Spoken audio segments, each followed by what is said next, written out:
We finished up the Mid-Heaven Proclamation section last week. I don't know if anybody is here today that wasn't here last week, but that's where we ended up that section. And I didn't quite finish the note on there. we didn't? Okay, we'll just go back there.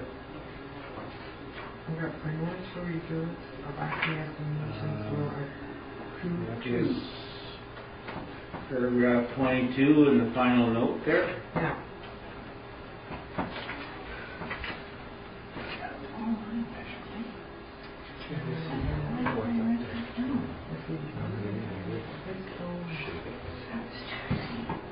So this was the final paragraph on that section about the divine or the angel proclamation, but it doesn't end here. The next section is basically a continuation of this. This section actually, although we didn't have verse 6 up on the top there, but it actually dealt with. I mean, we didn't have verse 7 up on the top, but it actually dealt with verses 6 and 7. And maybe just for connection, we should take a look at that. Are you finished with the note there? Okay. So I'm just going on here to verse 6, and I saw another angel fly, and this is what we just finished up on that section.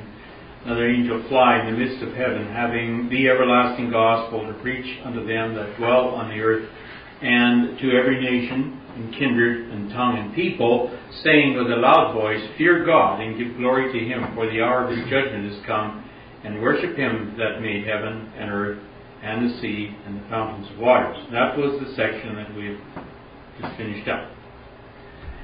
What we're about to start on is this one. There followed another angel saying, Babylon is fallen, that great city, because she made all nations drink the wine, the wrath of her fornication. So that's the verse that we will be dealing with in this upcoming section.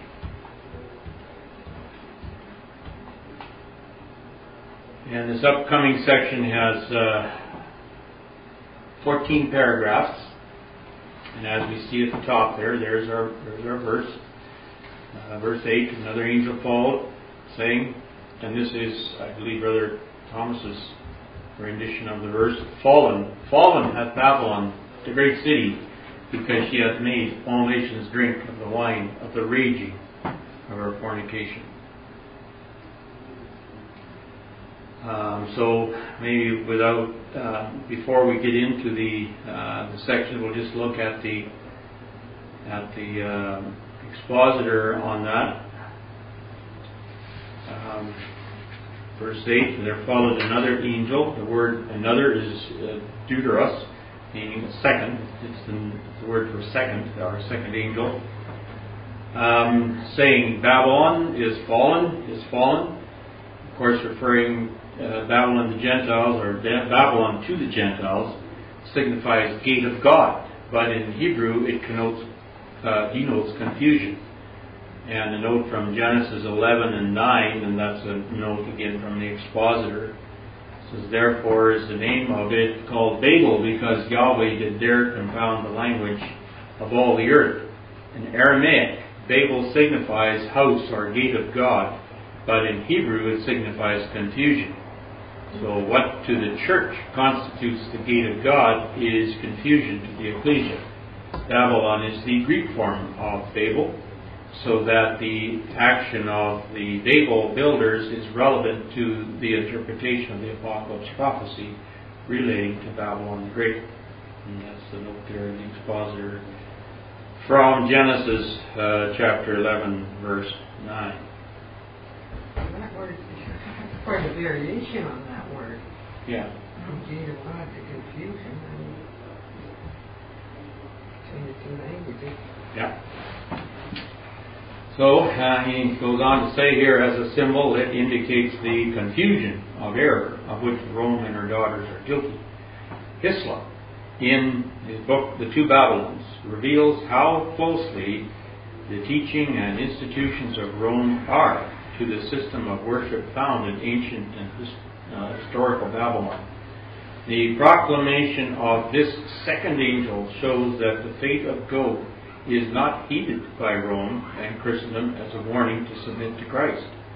As a matter of fact, Rome teaches that Antichrist must arise, claiming that he is a king and will set up his power in Jerusalem, which is exactly, again, what prophesied that Christ believed.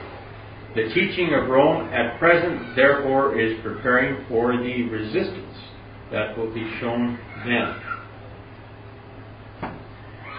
That great city, this of course is terms found in Revelation 16, 19, 17 and 5, and also 17 verse 18. Catholicism is founded on the city of Rome. In the Apocalypse, the destinies of two cities are contrasted: Babylon and the New Jerusalem. The former represents the polity of the apostasy, the latter that of the ecclesia. From Revelations 18:21, it would appear that the city of Rome will be destroyed by the earthquake, but evidently the system of Rome survives the destruction of the city. See Revelations 14 and 9. That will be the next verse that will be taken in Revelations 14, which says, "And the third angel followed them, saying with a loud voice, If any man worship the beast and his image," or his system, "and receive the mark in his forehead or in his hand." So there is a survival there after the falling of Babylon, which happens previously, and then there is still, it does survive the destruction, the physical destruction of the city. There's maybe just look a couple that talks about the great city term here, Revelation 16:19. The great city was divided into three parts. The cities of the nations fell, and great Babylon came in remembrance before God to give unto her the cup of the wine of the fierceness of his wrath. And so those three parts stands for the dragon, the beast, and the false prophet. So the city really is more than just Rome proper. It's the Roman Empire. And then the three parts of it, the dragon, the beast, and the false prophet, relate to the military, economic, and religious sections of humanity at the time of the return. Russia, in occupation of Constantinople, will assume the status of the dragon, will be the first overthrow, and this will be followed by the destruction of Rome, the headquarters of the false prophet, and finally by the overthrow of the system, or the Catholic powers of Europe, or the latter-day manifestation of the beast, which is what we're just talking about here. System survives the city, the destruction of the city. Also 17 and 5. Upon her forehead was a name written, Mystery, Babylon the Great, the mother of harlots and abominations of the earth. And verse 18. The woman which thou sawest is that great city which reigneth over the kings of the earth. And also verse 21 of chapter 18. And the mighty angel took up a stone like a great millstone and cast it into the sea, saying, Thus with violence shall that great city Babylon be thrown down, and shall be found no more at all.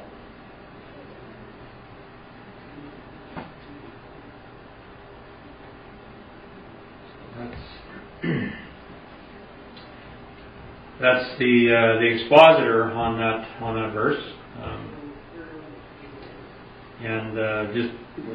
Any comments, questions, Sid? Well, it just occurred to me in Revelation, reference made to the Nicolaitans, which is the translation of that is vanquishers of the people, and you can see that Nicolaitanism is alive and well today. It describes exactly what they're doing. Yeah, exactly. Okay, so what we have here is 14 paragraphs, and some of them are long, some are short, but we've just done a little bit of a title on each of them here. The paragraph 1 appears to have to speak about the timing of the fall of Babylon as indicated in prophecy. And the paragraph 2 speaks about the second angel judgment being related to the seventh vial. And paragraph 3 talks about the second angel being synonymous with the saints, Christ and the saints. Paragraph 4, Babylon is identified with the 10 kingdoms, in fact the area of the EEC, European Economic Community. Paragraph 5, the second angel judgments on the nations is an antitype of Pentecostian Day of Atonement. Kind of coming back to that antitype, type and antitype there, what has occurred under the law. And likewise, paragraph 6 speaks about the burnt offering of nations, a condemnation of sin in corporate and political flesh. Paragraph 8 speaks about the time of trouble and that it will mean different things to different nations. Paragraph 9 speaks about the day of judgment being a refining fire that will separate the precious metal from the dross. And of course, again, in relation to nations, we separate the precious metal of nations from the dross of nations. Paragraph 10 speaks about the dross of Babylon's wickedness will fall before the fiery divine judgments. Paragraph 11 talks about the destruction of the nations equals the end to the political and national Gentile organizations. Paragraph 12, the position of the saints in the deployment of the divine judgment on nations, where they are, what they will be doing. Paragraph 13 talks about the return of Israel and Judah. That equals will carry out the prosecution of war on the nations. And the return of Israel and Judah is equivalent to the prosecution of the war on the nations. And paragraph 14, the second angel enables Jacob, which is significant of Israel, symbolic of Israel, to emerge triumphant over Esau, which is symbolic of the Gentile nations. So, in other words, the second angel is Israel triumphant over the Gentiles. Jacob over Esau. Which, with the comment that Brother Thomas makes there is that has never happened before. That prophecy has never yet been fulfilled.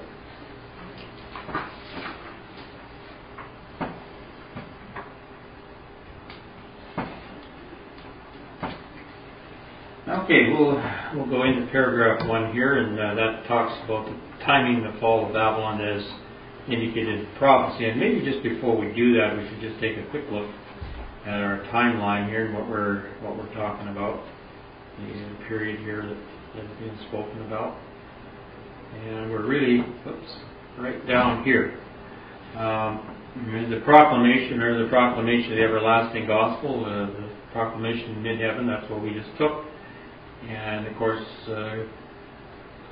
pretty much at the same time, or very closely thereafter, and maybe even a little bit before that, there was the regathering of the 10 tribes, beginning the work of Elijah, and carrying on throughout this whole period that we're speaking about. That work will be happening. That doesn't end just because number 21 comes after 20, and so the events of number 20 end there. They carry on down through this whole sequence of numbers. Elijah's out there doing his work, and a lot of the work that he's doing results in a lot of these things happening in Numbers 21 to number 32. And so then there's the grinding of the image to powder, which is the sort of the prosecution of the remnants of the Armageddon overthrow of Gog, and that will be the finalizing of that episode. In number 22, Judah rallies. The army is formed, prepared by Christ to carry war to the nations. Armies of Judah move north. We covered that a little bit in the last section, to free Jews in other parts of the world. It's the second Exodus. There's the papal resistance to the rule of what it regards the Antichrist. And then there's Judah as Christ's bow, and Israel as Christ's battle axe. And when we talk about Christ, in these cases, we can also put in the second angel. The opposition, then the second angel subject of this verse 8. So Judah as the second angel's bow and Israel as the second angel's battle axe take Europe, Rome, Papal, and other leaders. And that is the second phase of this prosecution of the Armageddon battle. Rome and the Vatican is destroyed by the earthquake and volcanic eruption and descends into the fiery abyss. Babylon has fallen. And then the remainder of the world are eventually subdued and converted. The Jews are regathered to settle in their tribal allotments. The temple is completed and consecrated. The first Passover celebrated, and the nations begin to go to Jerusalem to keep the Feast of Passovers. And so when we talk about the Rome and the Vatican destroyed by earthquake and volcanic eruption, of course that would be the physical city itself.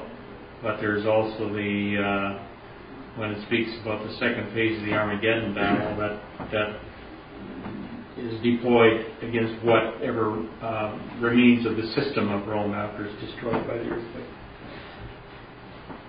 Even though that number 26 is placed before number 27, it actually supersedes it and continues on after it.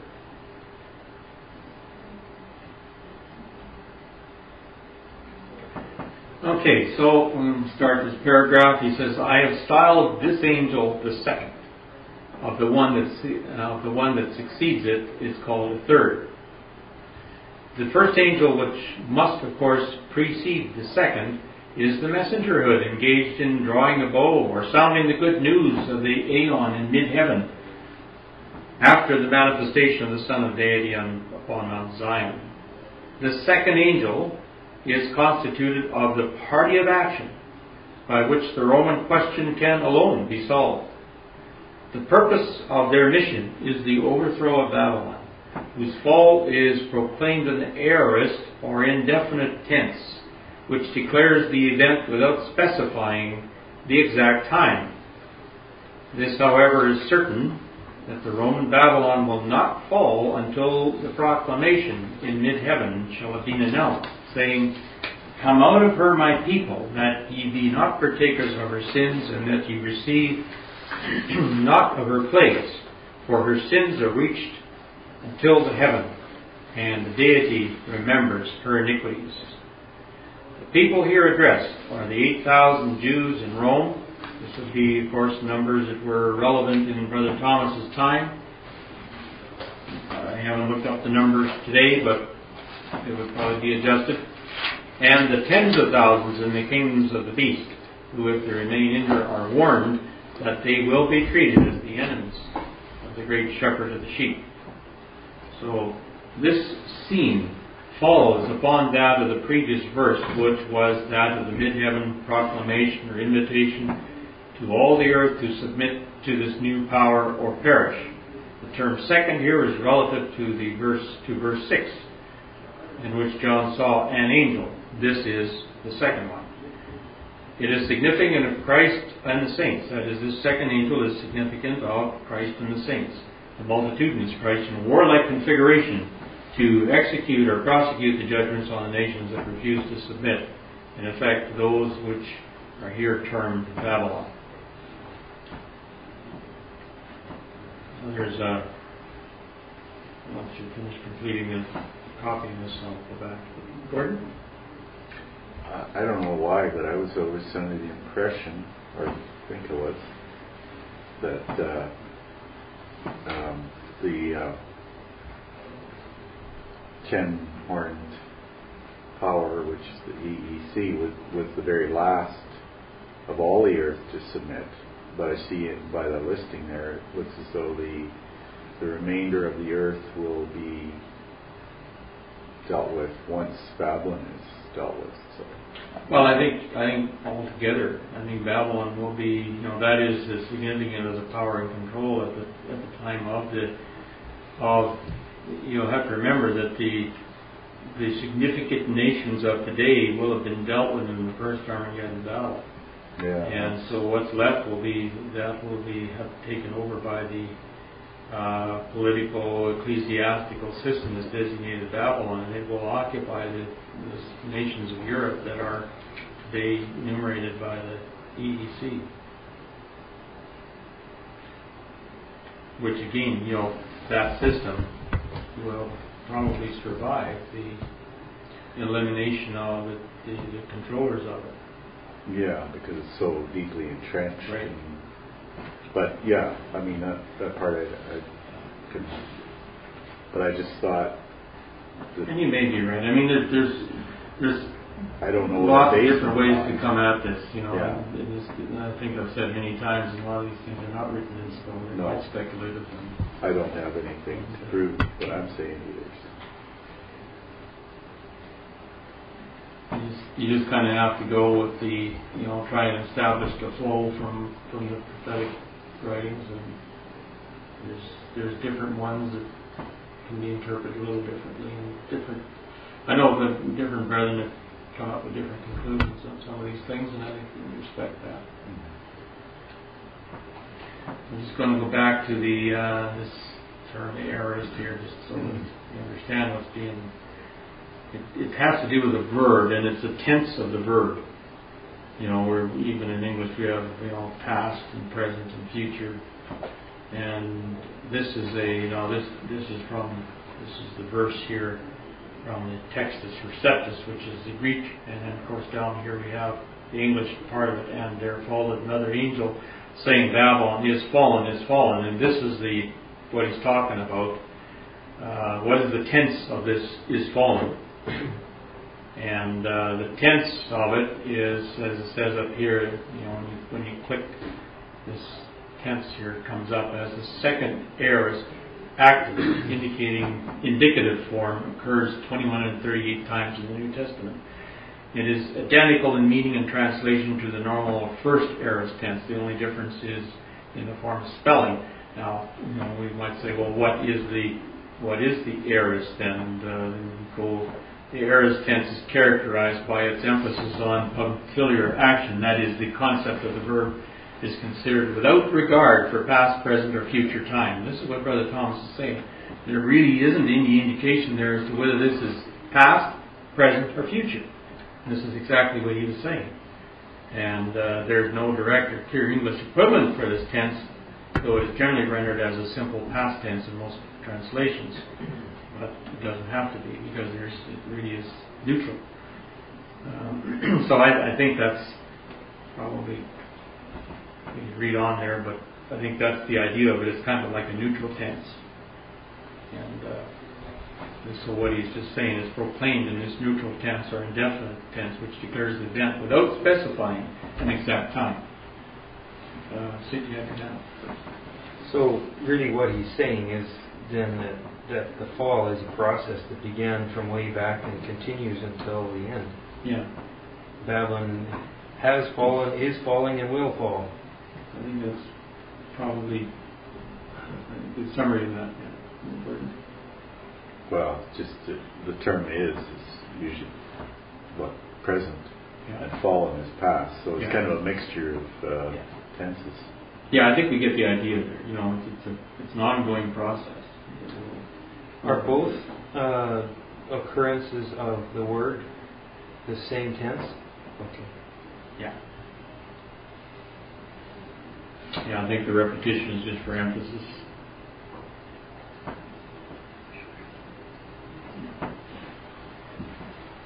Established in the presence of 2 or 3 witnesses. Bit of 2 for emphasis. And chapter 18 and 5, I think we may have looked at that already, but I guess we didn't. It says, I heard another voice from heaven saying, Come out of her, my people, ye be not partakers of her sins, ye receive not her plagues, for her sins are reached unto heaven. God hath remembered her iniquities, reward her even as she rewarded you, and double unto her double according to her works. And the cup which she hath filled, fill her double. So there's maybe the reason for the is fallen, reward unto her double according to her works. Sock it to her speakers. I'm wondering, in the exposition of Daniel, Brother Thomas says that the clay nations will accept Christ before the iron nations. The toes of iron and clay. Well, it definitely, whenever we enumerated, I guess there's definitely he spoke about that before. There's nations that will submit to the invitation, and there's nations that will not. And he'll talk as we go on further in this section too. He'll talk about the classes of nations, and I think you noticed in one of the headings here that the day of judgment is a refining fire that will separate the precious metal or the submitting nations to the dross for those who absolutely will not. Do you know which nations are claiming the sunshine? Well, I think in general terms, he kind of put it as the king of the south. The nations of the king of the south will submit, while the northern powers tend to be more entrenched in their. But there's not actual nations attached to the general group. Yeah, I mean, it may change. What exists when this time comes may be different than what exists right now. Yeah. We've seen some changes even in our lifetime about nations that occupy those territories that are mentioned. So you have to be a little bit flexible on that. George? I can't really see the Babylon, the nations that comprise this latter-day Babylon, being submissive. No, but what he's talking about is in a more general sense, I think, or that the same kind of judgments to which that will render Babylon fallen will also render or may have already rendered other nations as a joined to him. It speaks about nations being joined to him. Yeah. So, and two of those are, Israel and Judah, and that is two of the ones that will be accepted, whereas the others will be rejected. And he goes into that. It's one of the classes. You can also see that nations that really take on this doctrine of the Antichrist will probably resist they'll have a hard time. More stubbornly, because they would see they'll have a Christ very difficult time way. to accept him. Yeah.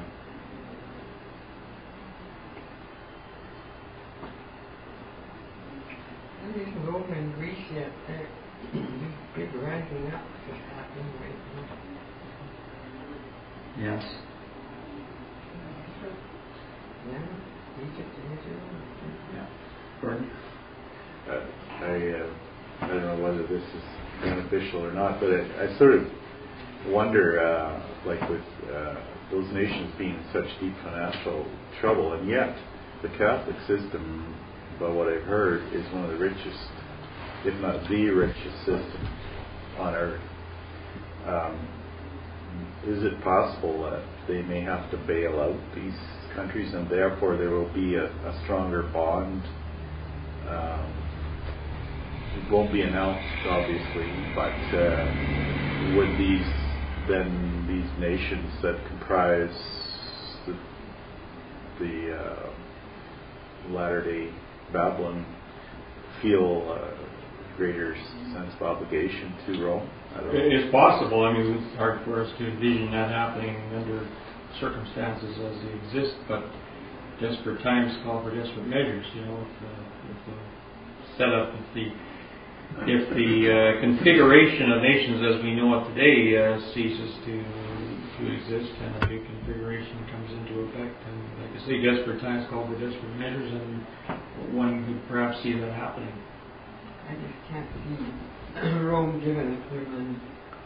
Not easily. That's what again I say, not under today's configuration of the system, but after the return of Christ, and after the first Armageddon battle, and when they need to reconfigure, then there may be under a different setup entirely. Right now, I don't think they give up. And we're talking 40 years of battling that things can have to sit. I think, it would come at a point where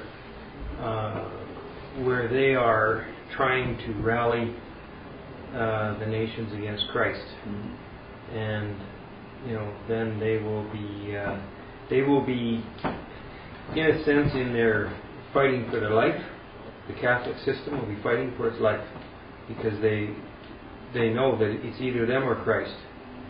And so then at that point, they will need to share resources with the European nations.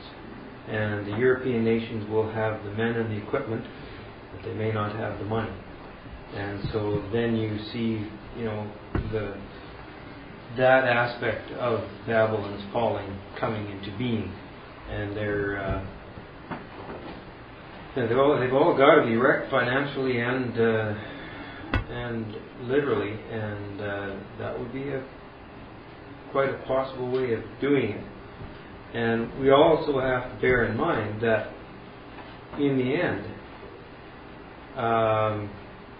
all the riches of the earth are meant to accrue to the saints and the nation of Israel. And so you kind of got to watch for possible ways that money can come into those hands. And it's interesting. Christine's dad was just saying that right now China is buying massive amounts of gold because they're the U.S.'s biggest creditor, and they have pretty shaky outlook on the U.S. dollar, which has sort of become the gold standard, you might say, of the global economy, and that's faltering. So they're fleeing to gold, and it just gets me to wondering who owns those Chinese companies. There's the Jewish people own an awful lot, and it could be a way of taking the money into Jewish hands. Yeah. Gordon? Yeah, just further to what Sid's saying, we know that Babylon is going to be ruined because of what it says in Revelations, where their wares are, I can't quote it, but they're gone. Their trade is gone. And they're lamenting their fancy goods and all this kind of thing. And I'm not so sure that currency will come into the picture in the time to come, because it's really just an artificial thing. Probably more the real wealth is resources and precious metals. Really, as the markets are sort of indicating today. Well, if we look at what happened to the Catholic Church in the French Revolution, that was not currency. They lost their real estate. They lost their churches. They lost their land. They really, that they had taken from others. But I think that, like you say, in the end, currency is going to be just a token. Worthless, really. Just a token. Yeah. The true value is in land and resources. Yeah, the currency is valued by whatever backs it. Yeah. Just esteemed to have value until once that's gone, then it has no value. Anyway, all good thoughts. I'm just going on to paragraph 2, and it speaks about what this is related to in other parts of Revelations that deal with this same time period. And it says that the second angel judgment is related to the seventh vial.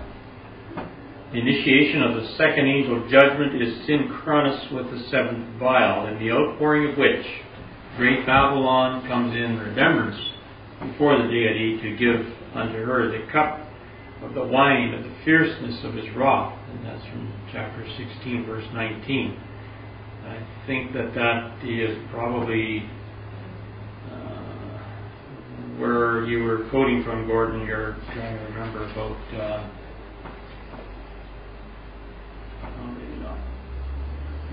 vials. This is the outpouring of the seventh vial on the nations.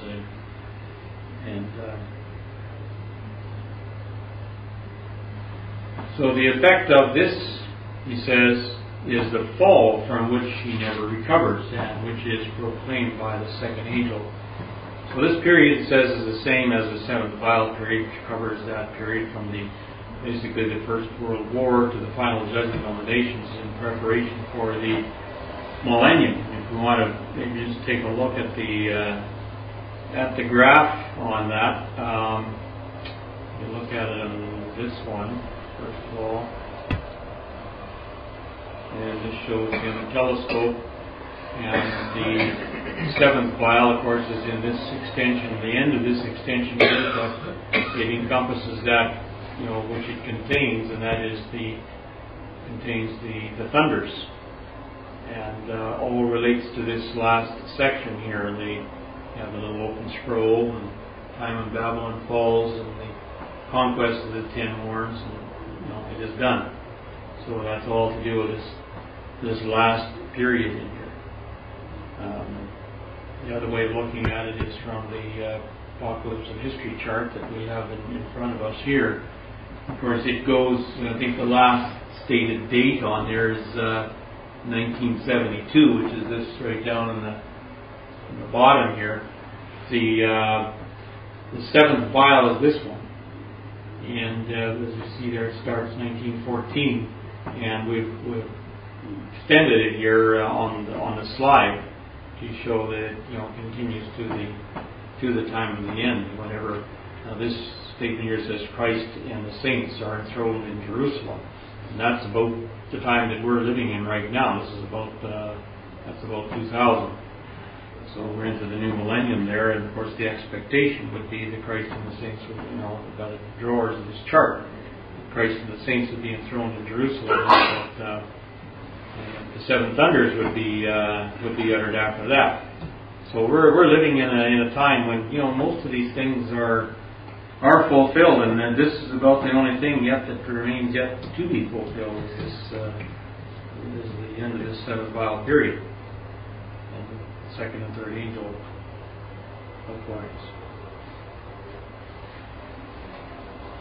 So it's quite a significant time that we live in.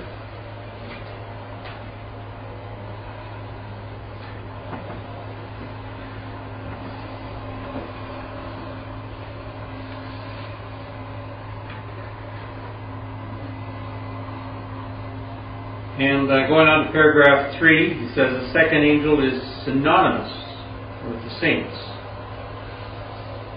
So, in other words, the two terms can be used interchangeably. The second angel, or Christ and the saints, or the rainbowed angel, or the multitudinous Christ, all of those terms apply to that same thing. He says, I have said that the second angelhood is constituted of the party of action. This party solves all questions beyond the ability of human governments to settle. It consists of the Spirit in cooperation with the saints, who in chapter 18, verse 8, is styled the Lord God, or Yahweh Elohim, and in verse 20, the heaven, or holy apostles and prophets, and in verse 4, 6, and 7, my people. The saints to whom judgment is given under the whole heaven in command of the hosts of Judah and their allies are the constituents of the second angel power. It is their mission to give torment and sorrow to Babylon in a double proportion to the cruelty she has inflicted upon them. And that, again, I think is significant of the term. He's fallen. Given to her double, according to what she has given. And not to withdraw their hand until they have destroyed her from the earth. So the second angel refers to all who are the called, chosen, and faithful, chosen from the judgment at Sinai. These are in charge over and provide instruction to the mortal warrior hosts made up of Israel and Judah with the mission of the destruction of the powers that be.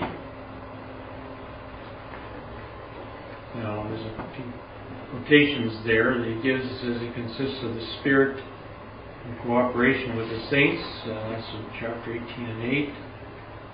Therefore shall her plagues come in one day, death and mourning and famine, and she shall be utterly burned with fire. Strong is the Lord God, or Yahweh Elohim, who judgeth her. And he says also in verse 20 of that same chapter, rejoice over her, thou heaven, and ye holy apostles and prophets, for God hath avenged you on her. And again, saying that term, God is synonymous with the second angel, the Spirit, the Spirit working with and through them. And he said also in verses 4, 6, and 7, which is, I heard another voice, that's also in chapter 18, from heaven. A voice from heaven. It is synonymous with heaven. And reward her even as she rewarded you, double according to her works. How much she hath glorified herself and lived deliciously, so much torment and sorrow give her. For she said in her heart, I sit a queen, and am no widow, and shall see no sorrow.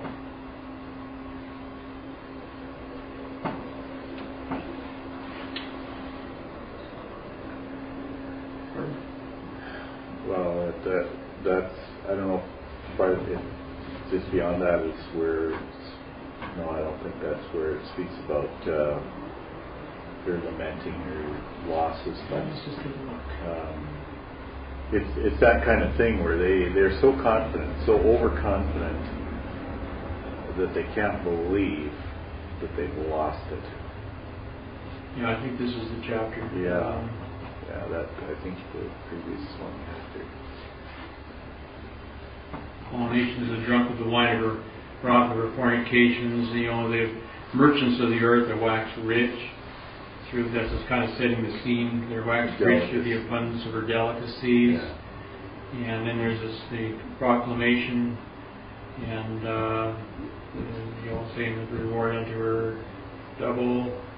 And the kings of the earth who have committed fornication, lived deliciously with her, shall bewail her and lament for her when they shall see the smoke of her burning, standing afar off for the fear of her torment, and saying, Alas, alas, that great city Babylon, that mighty city, for in 1 hour is thy judgment come, and the merchants of the earth shall weep and mourn over her, for no man buyeth their merchandise any more. The merchandise of gold and silver and precious stones and pearls and fine linen, purple and silk and scarlet and all fine wood, all manner of vessels of ivory, all manner of vessels of precious, most precious wood and brass and iron, marble, cinnamon, odors, and so on, and slaves and souls of men, and the fruits that thy soul lusted after are departed from thee, and all things which were dainty and goodly are departed from thee, and thou shalt find them no more at all.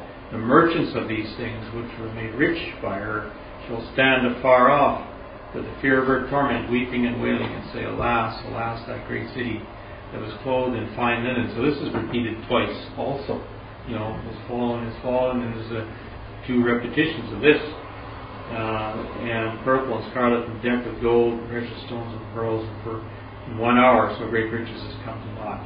Every shipmaster and all the accompanying ships and sailors and as many as trade by sea stood afar off and cried when they saw the smoke of her burning, saying, What city is like unto this great city that cast dust on their heads, crying, weeping, and wailing, and saying, Alas, alas, that great city wherein were made rich all that had ships in the sea by reason of her costliness. So it affected the maritime countries as well, for in 1 hour she made desolate. And so on.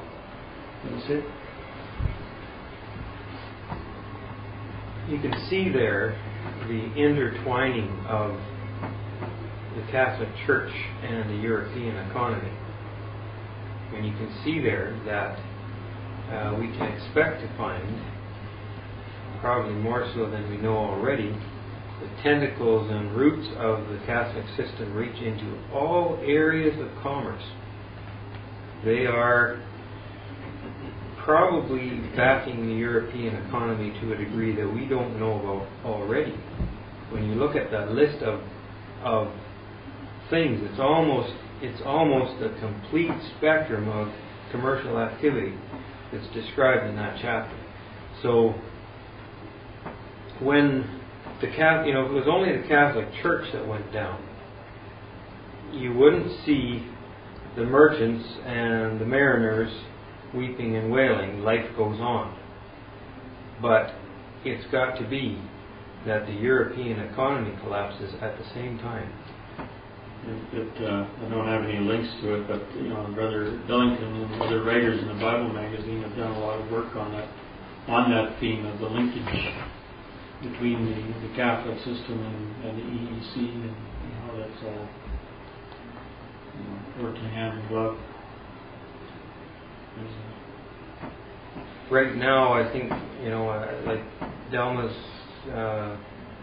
comment about them not wanting to give up the money, the wealth.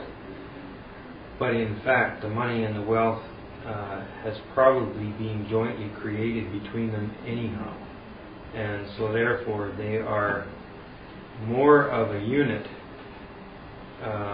than we probably realize.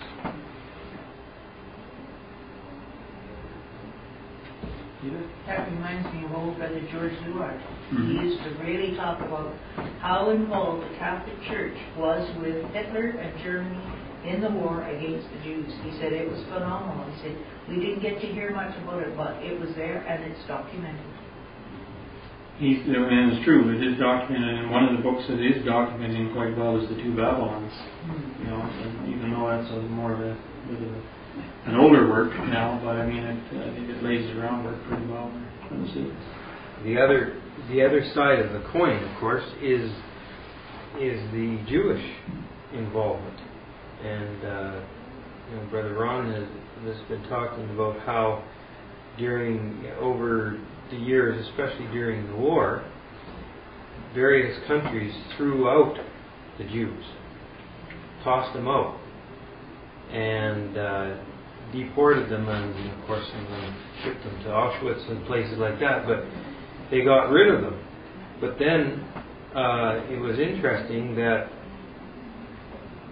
during times of financial crisis, when the king or the president or whoever was the leadership of the country was experiencing financial difficulty, they brought the Jews back into their lands.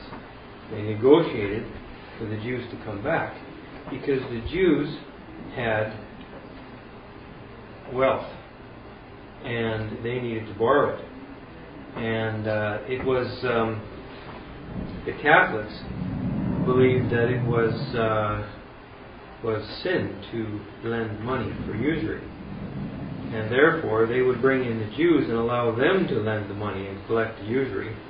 So they basically invited the Jews to develop the banking system. And the Jews had an uncanny business sense too. Oh yes. And decided to stack the wealth to back it. So you really look at the struggle that's going on there between the European economy and the Jewish riches, and we don't really have access to the kind of knowledge of how widespread and how deep that runs, but there's some serious